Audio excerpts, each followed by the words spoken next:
So I had a good look at this, and it's paint. That's what it is. It's not carbon, that's for sure. And if you look inside the bores,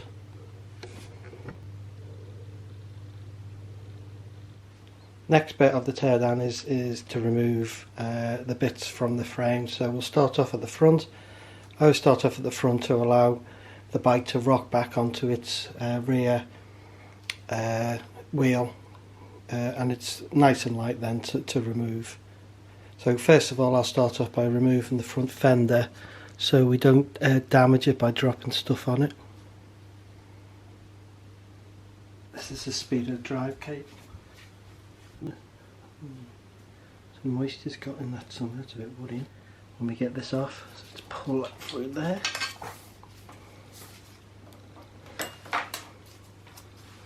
It looks a bit tatty as well.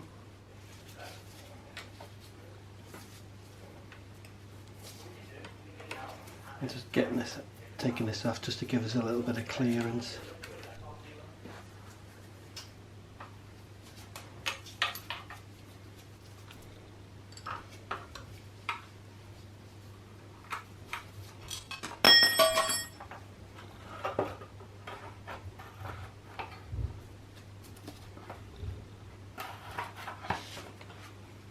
Yeah, I think I'll take the calipers off now, so I'll get them draining.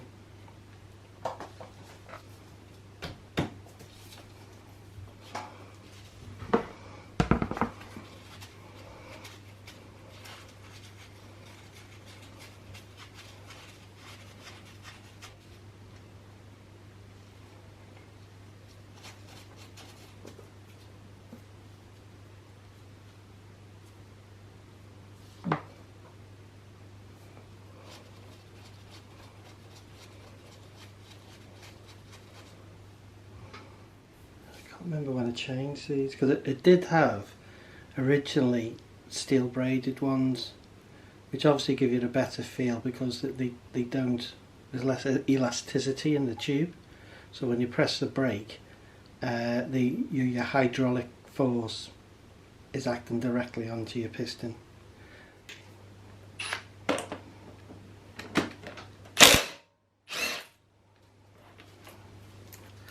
So these are the proper caliper bolts. Make sure you put proper caliper bolts back, because the last thing you need is this thing rocking. So you see that it's got quite a large parallel shank on that, which marries up with the hole in the caliper itself. And so brakes, don't mess about with them. Okay, it's fighting me. I'll explain why it's doing that when I get them off. Right, so why was that difficult to get off? Obviously not a good thing. Yeah. Right, the reason why it's difficult to get off, the only reason it can be is because there's a lip. So the discs are slightly worn. So I will measure these discs. Right, I'll use a caliper and see what they are compared to what they should be. Okay, because there's obviously a wear limit.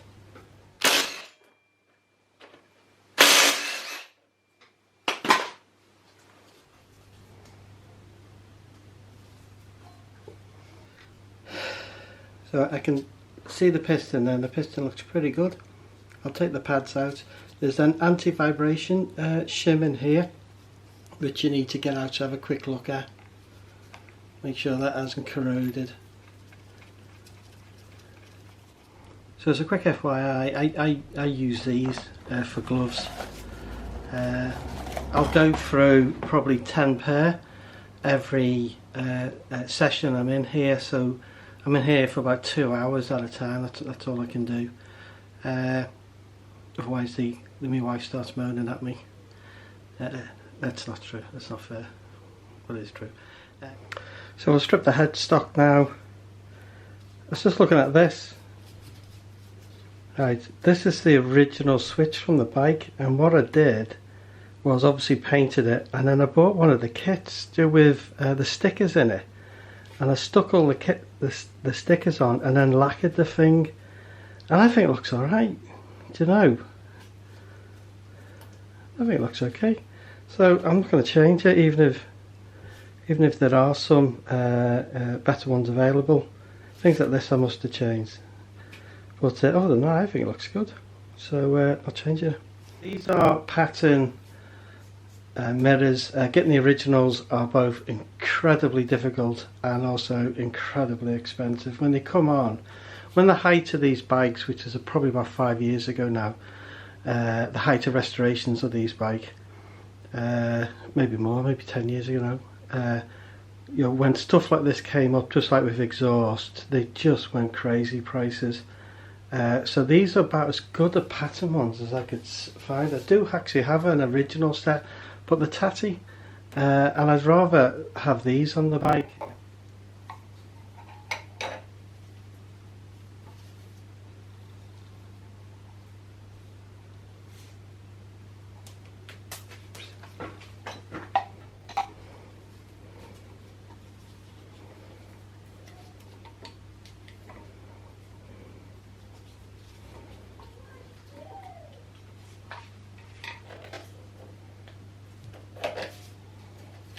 The bolt's just held in with a couple of screws here and on the opposite side.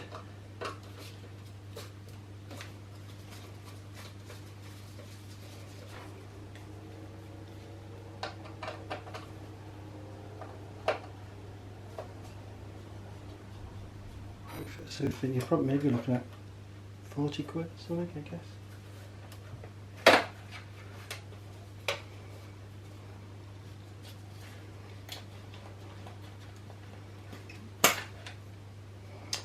So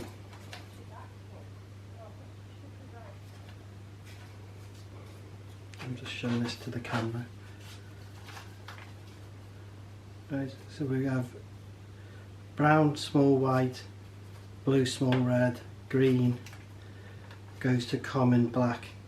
This thing here, right, is the parking light, and this wasn't originally fitted to this light. I actually drilled a hole and fitted this connector because it's supposed to be there, I think. Maybe it's a European thing, I don't know, but certainly there's a switch position to light this. So that was a modification. All you do is you just drill it there. It's really nice and easy to do. And then what I probably did then was seal it with a bit of shellac or something. But if you see that looks in lovely condition. Absolutely beautiful. It's just the bezel. This must be a cheap crap bezel, because it is literally full. The crown's just literally fallen off this thing. Absolute garbage. So we can just tear all these wires off. So this is that parking light bulb. So I use special electrical tape just to hold everything together, so they don't fall apart as you're driving along, which is great until you come to take it off, obviously.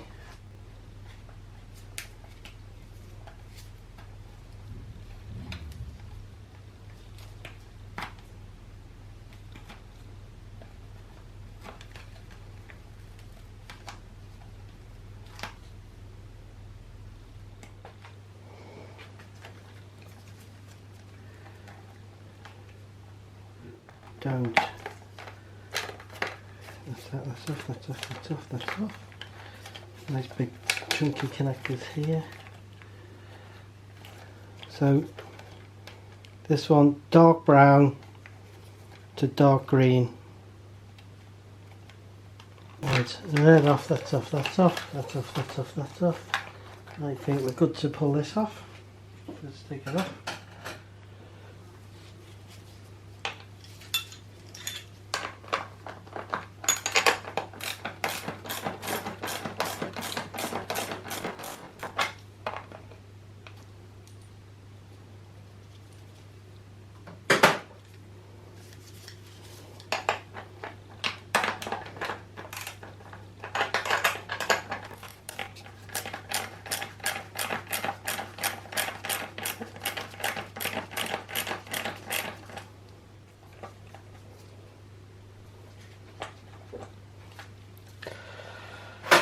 Oh dear.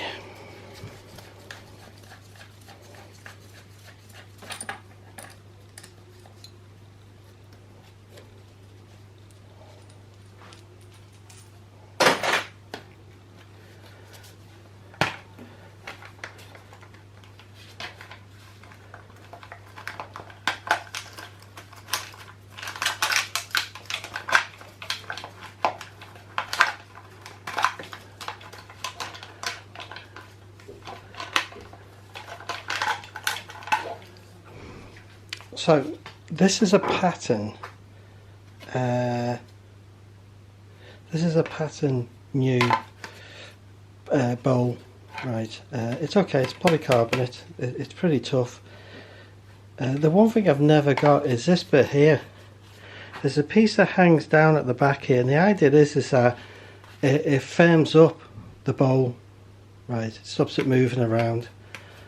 I've never got it to line up. I don't know what I'm doing wrong or right or whatever, or badly more likely, but it's never lined up for me. So I don't know. I don't know what you're supposed to do. So these are olive drab as well. So, and the parts to get coated, like you have to do the brake pedals and stuff like that, then why not send these at the same time and get them done? Because most of the cost is flashing their gear up, so you know, you may as well get a load done at the same time.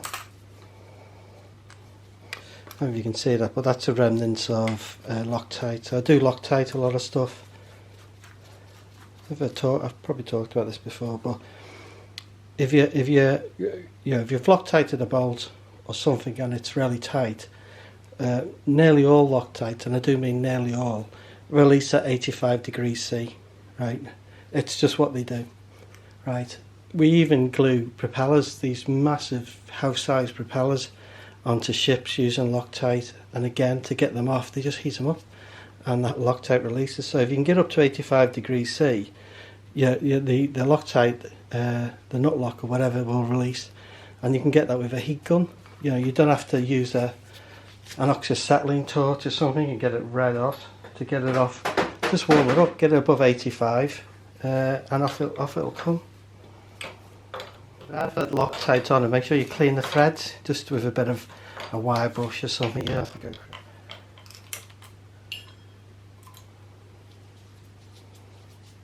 You can see that, but they appear to be both the same colour leads. It's a bit odd, but what the hell, who cares? So this is that tacho drive.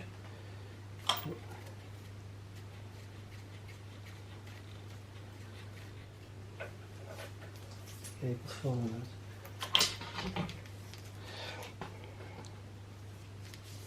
out. I made the mistake when I first built this of having the binnacle above the plate, and you'll see that when I pull it off, and you can do that really easily. I didn't spot it because I didn't know enough about rd350lcs. Somebody else watched the video of me riding it for the first time.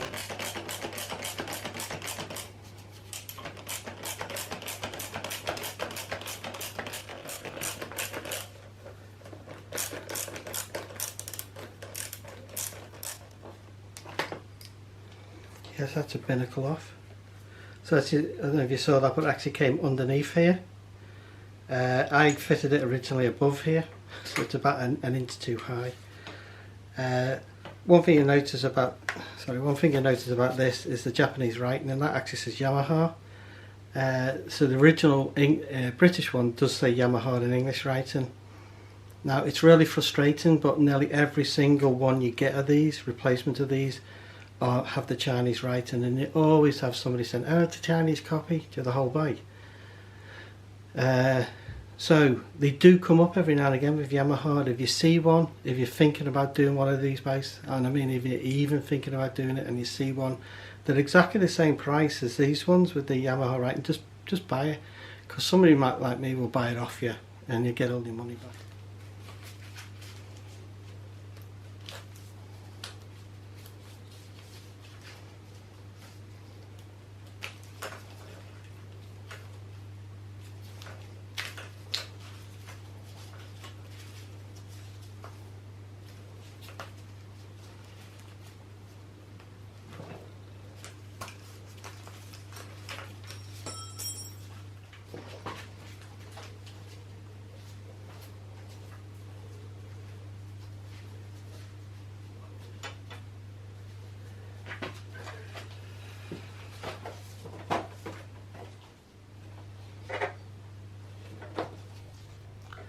So the loom is held in place with tangs which are welded onto the frame they're powder coated as well. You just have to be careful when you bend those, because you can break the powder coat really. Have a good look at all the condition of the connectors, and anyone you're not sure of, make sure you change. Okay, look for any what appears to be wiring modifications as well. If you find any, get the book out, put it back to normal. Okay, if you need to modify it after that, then do that, because at least you know what you're doing then.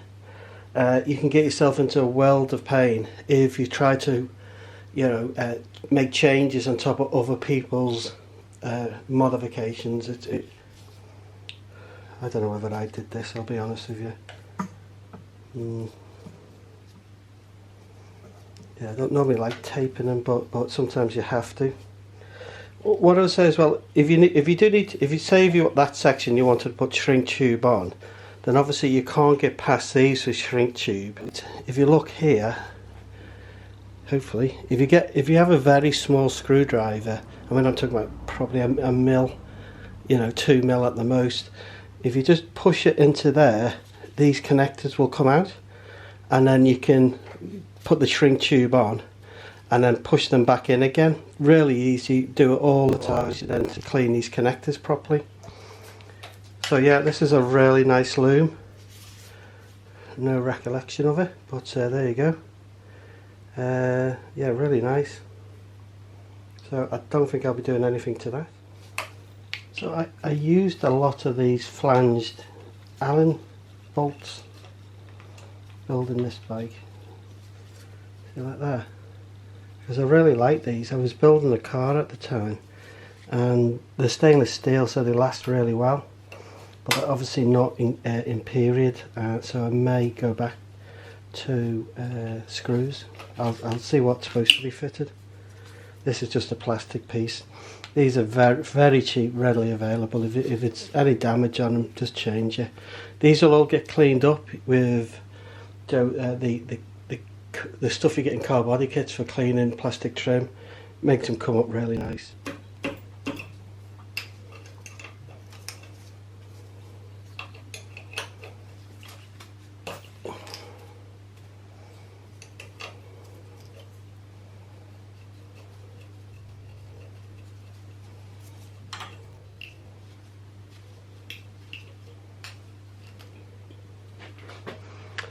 So these ones are resiliently mounted, and the resilient mount has a metal piece in it for rigidity.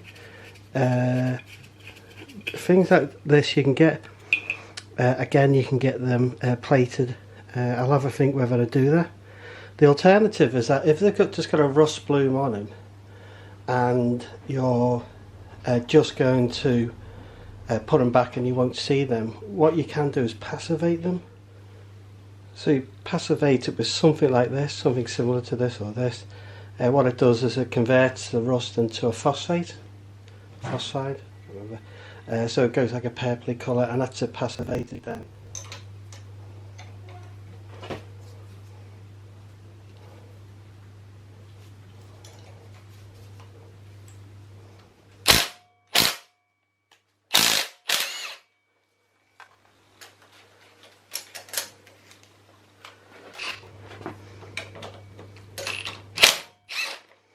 So this is a bottom clamp for the yoke, so I'm just loosening that, so that means we're just held at the top now.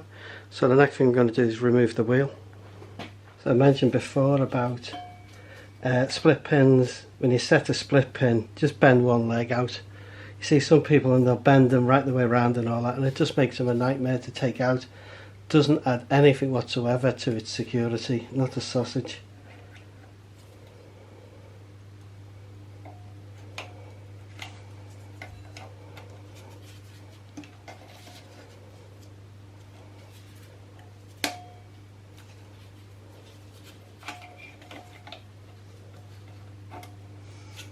So you can even reuse that now. You just straighten it a bit and then just bend that leg again. You want the split pin to be well within the groove of the castle nut. If the castle nut goes too low, so it's above the castle nut, obviously it's not doing anything really positive there, because it's still going to allow some movement of the castle nut if it does start to come loose. So you size your washer to put it into that position. Oh, this is one of those things which doesn't sound important, but it just is.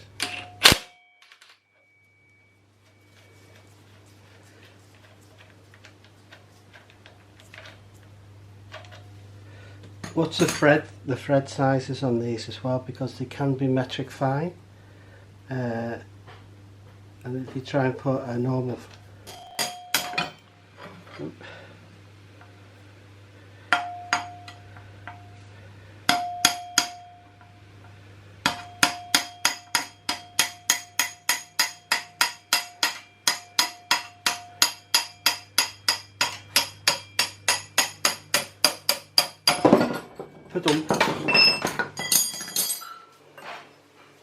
This is the Speedo drive.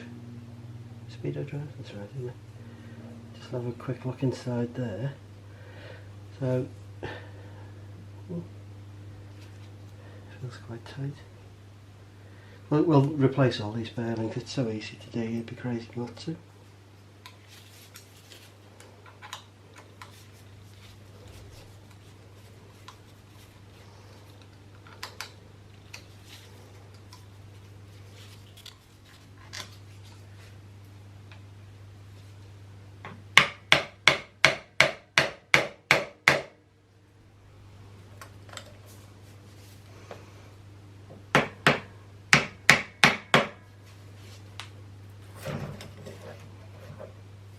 This is a stanchion with the corrosion here, and looking at it closely, unfortunately I think it's goosed. Now if you've got to change a stanchion, unless you can guarantee you're replacing it like for like, i.e. the same as the other one that you're not replacing, you have to replace both. Okay, if you don't, then it can cause all sorts of uneven loadings and things like that.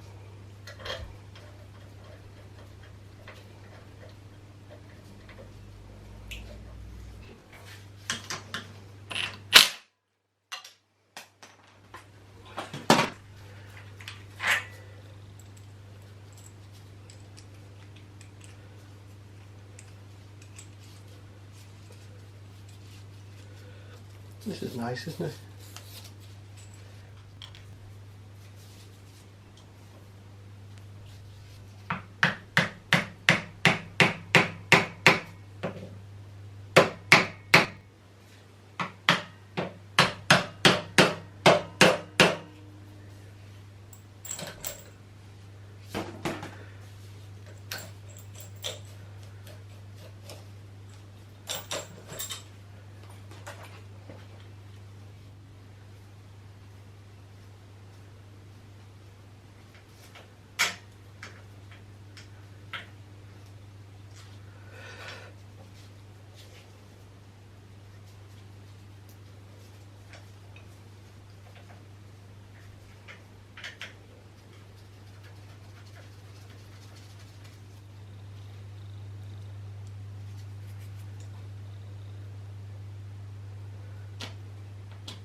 You can buy these little push things, but it's like everything that you get some on eBay and they're nowhere near. So these ones I'll try and keep. They're in good condition. So these keeps they look different. The powder coating's different to the crosshead. What is it called? Crosshead. So I will have all this powder coated most likely. We'll see when we get it off. This thing here is the original type zip tie, I guess you call it, handlebar tie. It's so expensive, they really are, so make sure you look after this when you come to take it off. You just ease it off, it will come off if you are taking them off.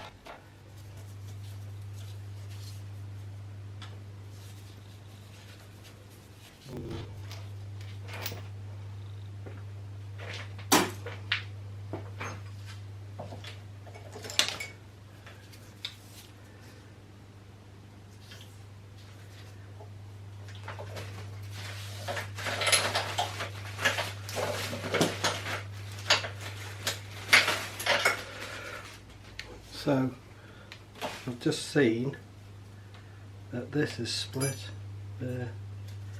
So I do have replacements of these, but how I get that on I'm not quite sure. But we'll have a go.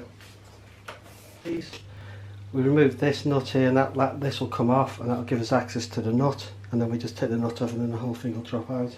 We will drop it out. There's no play in it whatsoever. In fact, it feels really nice.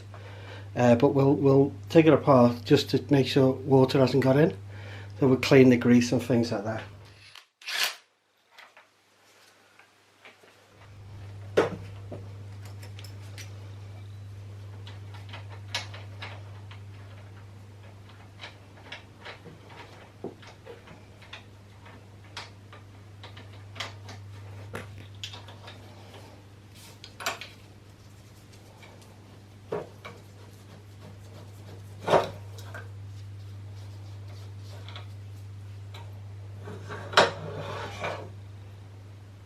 So there it is. It looks really neat. So I don't think I'll be doing anything to that. This is a modern type twin taper roller headstock. So you've got taper roll on the bottom, taper rolling on the top. And the problem with that is that the one on the bottom's fine. The one on the top, for some bikes, it's too high, it's too big, because it should be a cup and ball type. Do like two flat plates with a ball that runs between them, and it ends up with the thing being too high. On this bike, it seems to have got away with it. I'm not quite sure how, but it's not right. And if I can I will change it to a cup and ball type, because that's what it should be. Okay. The big problem is that when you put the nut on to hold the actual headstock itself, you have to excuse me, I don't know all the names, it might not bite on enough threads, and certainly on some bikes it just physically won't go back together. So yeah, so I may well change that. I'll have a think.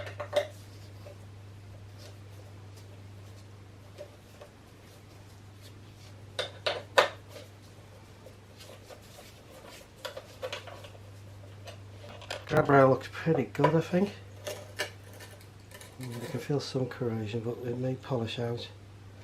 But these rubbers have all perished and the bolts aren't too happy.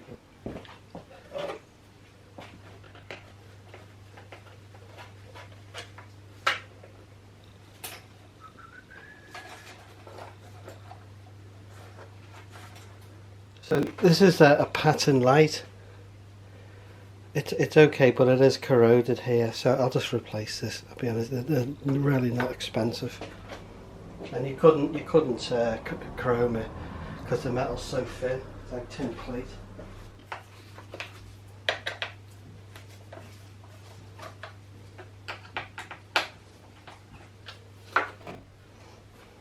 But not that bad actually.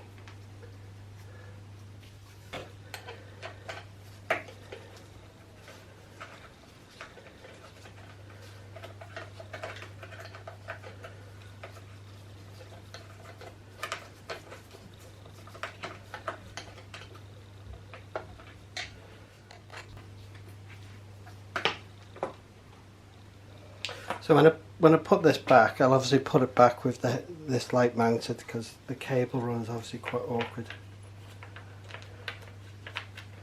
That looks all very nice.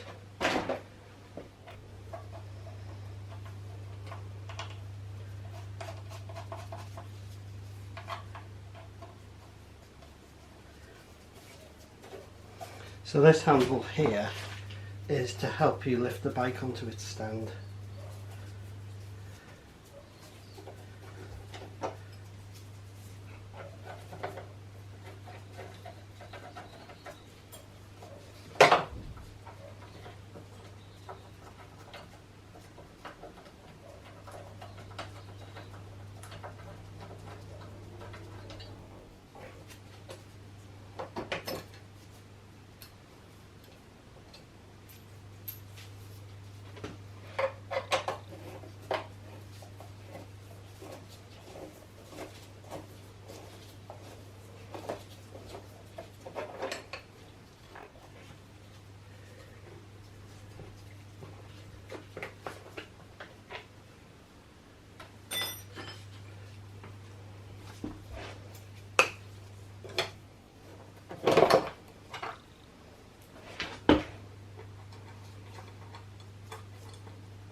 These things here are pipe clips, and again they're readily available. Okay, so if it's broken, just change it, just put a new one on.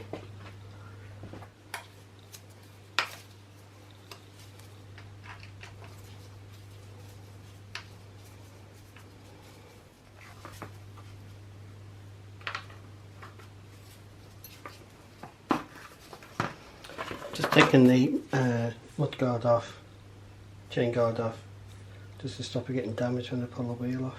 It's okay.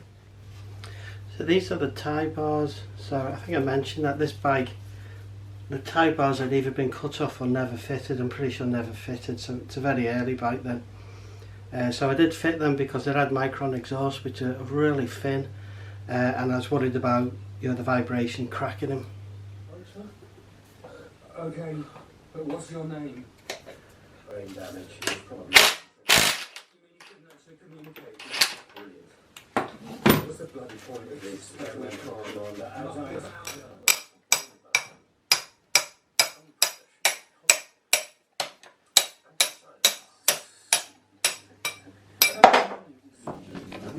12, one die.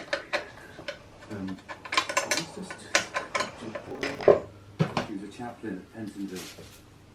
Used to run into her every now and then, executions now. Is that why you know? 6 foot high. Why would they lie to you, Mrs. Roberts? Free, I suppose. She loved him. You've lost someone too. I'll call you back. Okay. Someone close. You must have had a around the doctor. People have been using it since the riots to find relatives. They put out photos. It's a meeting place, I suppose. And they call it a lost and found. Been there, yes. Once or twice. Face, people are stuck. They are unable to move on. If you're familiar with rd350lcs or 250lcs, you'll see that the centre brand bracket isn't original. I actually made that bracket, and the reason why I made it is because the original centre stand bracket, for whatever reason, had been ground off, and you could see the marks where it used to be. So I wanted a centre stand. Never felt safe on the side stand for some reason. So I put that on, and it works great. It does, and I think it looks quite neat actually. But you can see it's got a bit of corrosion on it, so I'll fix that. I don't think it's worth powder coating the whole frame. I think that's just a waste of money. Just because there's just little damage elsewhere. But places like that, what I'll do is mask it off, the area off obviously, and then I'll remove the rust, passivate it, acid etch prime it, and then just a few coats of that tough coat.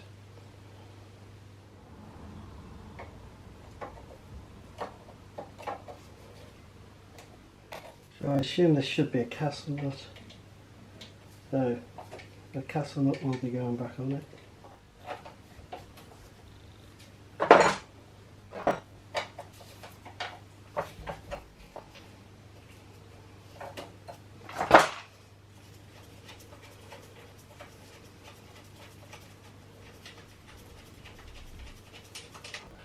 What we'll do, just to make sure that there isn't any spring pressure on it, we'll release the lock nut.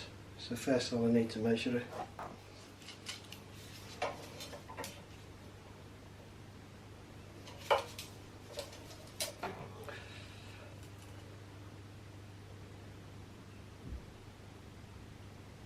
$20mm.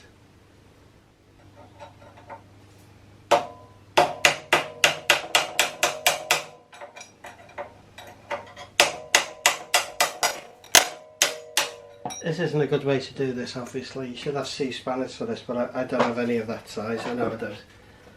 So.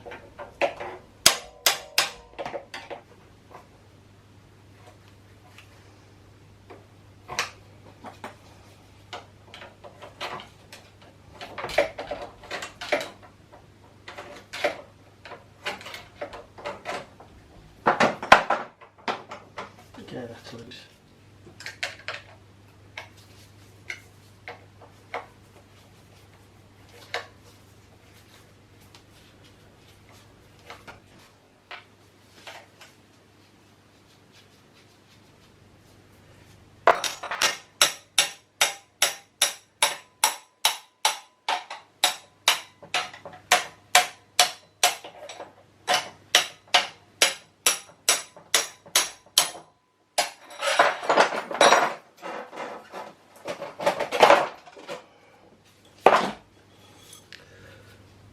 So these things are self-locking nuts. You can see that. That one is. Yeah, that's a self-locking nut. And just like it's a metal one, but just like the nylock nuts, they do get tired. So that should be replaced. Okay.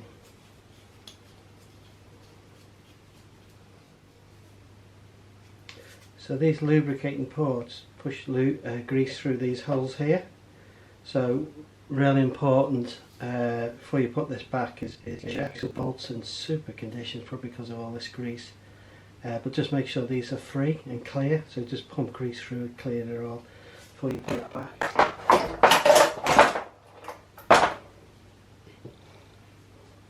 So there are seals on the end, these things, and there should be a cover, I think, but they're not. It's not there. Just to keep the grease in.